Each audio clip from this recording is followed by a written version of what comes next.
Welcome to all. আজকে mail merge নিয়ে কথা বলবো। এটি ওয়ার্ডের একটি গুরুত্বপূর্ণ মেনু, যেটি মেলিংয়ে আছে। এই বিষয়টা নিয়ে আমরা কথা বলবো। আমরা যে সময় বড় পরীক্ষাগুলো হয়, বড় পরীক্ষাগুলোতে সিট লেবেলিংয়ে খুব সমস্যায় পড়ি। সিট লেবেলিংয়ে আমাদের যদি হাতে লিখতে হয় তাহলে হিউজ টাইমের দরকার হয়। তো সিট লেবেলিং আমরা মেল মার্জের মাধ্যমে করতে পারি। এরকম অনেক কাজ কিন্তু আমরা মেল মার্জের মাধ্যমে করতে পারি। মেল মার্জের মাধ্যমে যদি সিট লেবেলিং করতে হয়, অবশ্যই স্টুডেন্টের তথ্য আমাদের এক্সেল ফাইলে নিয়ে আসতে হবে। এক্সেল ফাইলে আমরা তথ্য হিসেবে রোল নাম্বার বা রেজিস্ট্রেশন নাম্বার যে কোনো একটি আনতে পারি। আমার কাছে তথ্য নেই, সেজন্য আমি একটা তথ্য ক্রিয়েট করছি। আমি রেজিস্ট্রেশন নাম্বার ধরে নিলাম। রেজিস্ট্রেশন নাম্বার সিরিয়ালে আছে। আমি 100,100 এরকম একটা রেজিস্ট্রেশন নাম্বার ধরলাম। এখন এই রেজিস্ট্রেশন নাম্বার যেটি ধরেছি, এটিকে আমি আরো কিছু সংখ্যক রেজিস্ট্রেশন নাম্বার নেই। সিরিজ আমি এখানে দিলাম 100, 200 এরকম একটা রেজিস্ট্রেশন নাম্বার দিলাম। দেওয়ার পরে কলামে কনভার্ট করলাম, করার পরে এটি কিন্তু ফিল আপ হয়ে গেল। এই অটো ফিল আপ যেটি করলাম, এটিকে আমি সেভ করলাম। সেভ করে ফেলি। এটা আমরা ডেস্কটপে সেভ করে রাখছি। এই ফাইলটা নিয়ে আমরা মেল মার্জ করে দেখাবো। এই ফাইলের নাম দিলাম বিসিএস।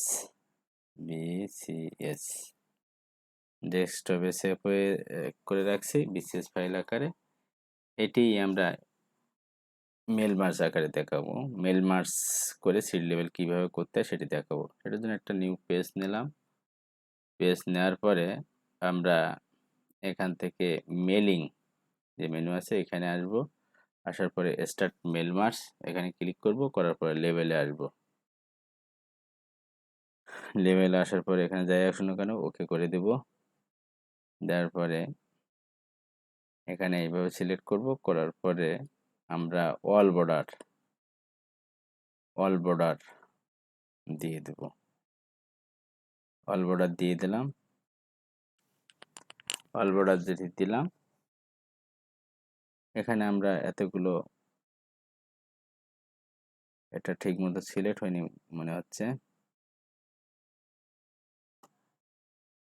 আবার অল বর্ডার দিলে ভালোভাবে আসবে। অল বর্ডার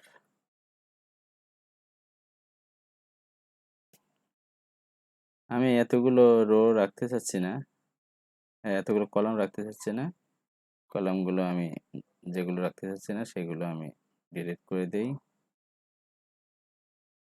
এই কলামগুলো রেখেও কাজ করা যাবে, আমি একটু বড় করে দেখাতে চাচ্ছি সেজন্য কিন্তু এগুলো ডিলিট করে দিলাম। এখন এই দুইটা কলাম রেখেছি, এটাকে আমরা সাইজ করে নেই। আমি হাইট দিলাম 2, ওয়েট দিলাম 4,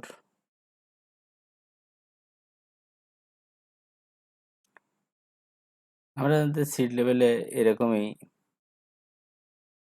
2, 4 দিয়ে কাজ চালানো যাবে। আমরা এটাকে অটো ফিট দিয়ে দেই। এটা কিন্তু ঠিক হয়নি, রো কলাম ঠিক হয়নি, আমাদের সিলেকশনটা ঠিক ছিল না, যার জন্য ঠিক হয়নি।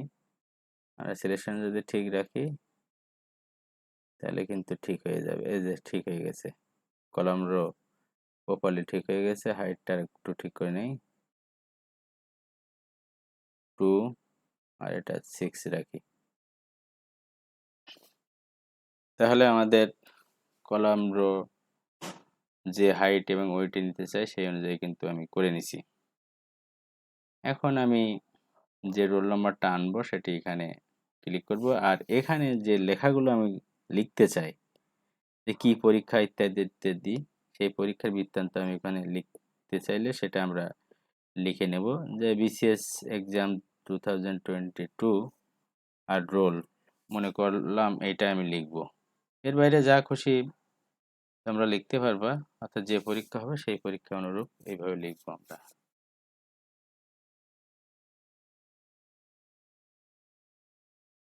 এটি আমি লিখব।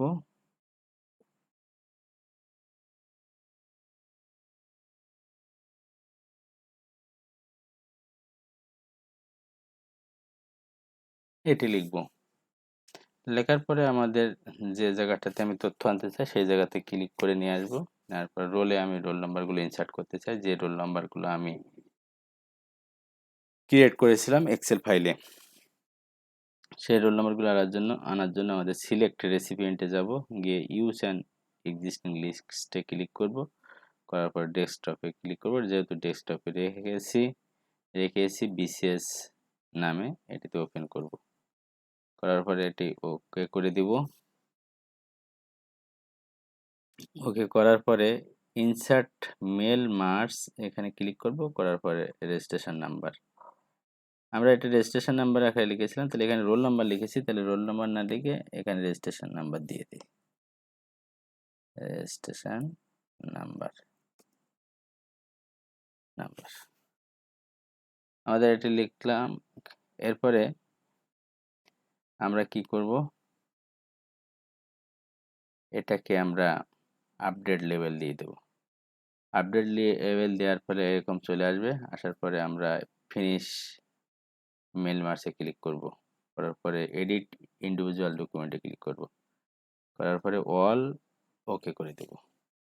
এই যে আমাদের যে পরীক্ষার নাম সেটি আসলো, তারপরে সিরিয়ালি কিন্তু রোল নাম্বারগুলো এসেছে 100 100 100 101, এইভাবে কিন্তু সিরিয়ালে এসেছে। এইভাবে আমি যতটুকু রোল নাম্বার ক্রিয়েট করতে চেয়েছি সেটা কিন্তু করেছি। এখানে 12 পেজ হয়েছে, এই যে 12 পেজ এইভাবে সিরিয়ালি রোল নম্বর এসেছে। এখন এগুলো আমরা প্রিন্ট করে সুন্দর করে কেটে সিট কাটা আকারে মেরে দেব। এটা আমি একটা স্যাম্পল দেখালাম। এখানে বাকি তথ্য যেগুলো আমরা লিখতে চাই সেগুলো কিন্তু এখানে লিখব। আমরা প্রতিষ্ঠানের নাম লিখতে চাইলে এখানে লিখতে পারবো, যে জায়গাতে পরীক্ষা হচ্ছে সেই জায়গাতে। যদি কোনো কলেজ হয় তাহলে এখানে কলেজের নাম আমরা লিখব, এরকম কলেজের নাম লিখব। যে কলেজে পরীক্ষা হবে সেই কলেজের নাম এখানে লিখব। লেখার পরে আমরা কিভাবে আগে এই কাজগুলো করব, করার পরে কিন্তু এখান থেকে এটা আপডেট দিয়ে প্রত্যেকটা হয়ে যাবে, যেটি এইভাবে আগে যেভাবে করেছি সেটা আর কি। তো এইভাবে আমরা প্রত্যেকটা লিখে আপডেট দিলেই আমাদের কাজটা হয়ে যাবে। তা আমাদের আগে বলেছি যে আমাদের একটা এক্সেল ডকুমেন্ট লাগবে, যে এক্সেল ডকুমেন্টে আমাদের স্টুডেন্টের রোল নম্বর অথবা রেজিস্ট্রেশন নাম্বার থাকবে। এই রোল নাম্বার বা রেজিস্ট্রেশন নাম্বার যেটি আমরা সিট লেভেলে বসাতে চাই সেটি আমরা ওখানে রাখবো এক্সেল ফাইলে। আর এক্সেল ফাইলে প্রত্যেকটা সেল কিন্তু আমাদের ফিল আপ হতে হবে, অর্থাৎ কোনো সেল কিন্তু বাদ যাওয়া যাবে না, বাদ রাখা যাবে না। আমরা যে এক্সেল ফাইলটা তৈরি করেছিলাম, ক্রিয়েট করেছিলাম বিসিএস নামে, সেই ফাইলটা একটু দেখি কোনটা খালি রাখতে পারবো না সেটি আমি একটু বলে নেই। অর্থাৎ এটি আমি কাজ একবার করেছি সেজন্য এটি আর দেখা যাচ্ছে না, তারপরেও এটা রিড অনলিতে আমি দেখাচ্ছি। এখানে এই যে 1 নাম্বার A1, যেটা A1 কিন্তু ফিল আপ আছে। এইভাবে এখান থেকে সিরিয়ালি এই কলাম বরাবর প্রত্যেকটি কিন্তু ফিল আপ আছে, মাঝের কোনো কিছু কিন্তু ব্রেক থাকলে হবে না। এখানে যদি 9 নাম্বারে একটা যদি বাদ থাকে, এই 9 নাম্বারে যদি বাদ থাকে তাহলে কিন্তু আমি এটি মেল মাসের সহায়তায় সিট লেবেলিং করতে পারবো না স্বাভাবিকভাবে। তো এই বিষয়গুলো আমাদের অবশ্যই খেয়াল রাখতে হবে, কোনো ঘর ফাঁকা রাখা যাবে না যে কোনো কলামের ক্ষেত্রে। তো এইভাবে খুব সহজে আমরা মেল মার্জ করতে পারি। মেল মার্জ যে শুধু সিট লেভেলিং এর ক্ষেত্রে ব্যবহার হয় তা না, আরও অনেক কাজে আমাদের মেল মার্জ ব্যবহার করা হয়। আমরা সার্টিফিকেট লেখা বা একই লেটার বিভিন্ন মানুষের কাছে পাঠানো, তাদের ঠিকানায়, এইভাবে কিন্তু আমরা মেল মার্জের মাধ্যমে করতে পারি। সবাইকে ধন্যবাদ এতক্ষণ সঙ্গে থাকার জন্য। আশা করি সবাই বুঝতে পেরেছো।